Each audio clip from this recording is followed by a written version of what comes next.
Hi, today we wanted to touch on appraisals and talk about appraisal waivers and what they are and how it works. We are seeing appraisal waivers more often, so here is a little help understanding what it means. Well, first of all, the home appraisal is an important step when you are buying a home and getting a loan. It's a way to make sure that you're not paying more for a home than what it's worth, because a lender will only loan you money up to the appraised value of a property.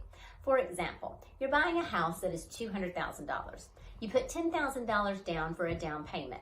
The mortgage will be for the remaining $190,000. Well, if the appraiser determines that the value is $200,000, all is well and you proceed to closing.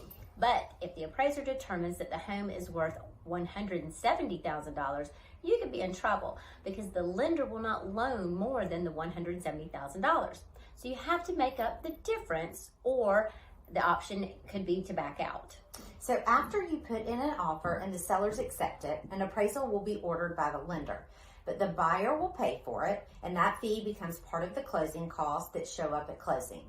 The third-party appraiser will determine the value of the home by walking the property and evaluating comparable sales in the area.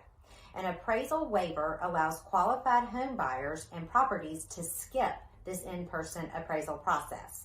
The lender will instead use data generated by an automated underwriting system to determine the value.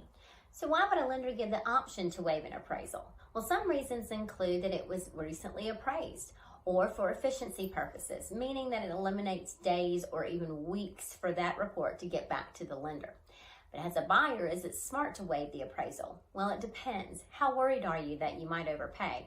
Part of our job as realtors is to help you fully understand value at the current market you are purchasing in.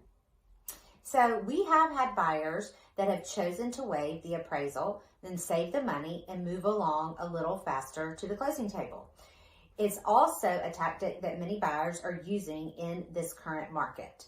But we've also had buyers who have not accepted the waiver because they feel it's worth paying for one and assuring the value of the property. So hopefully this gives you insight on an option that you may be presented when getting a loan and going through the buying process. Thanks for joining us. Please follow us on our social media.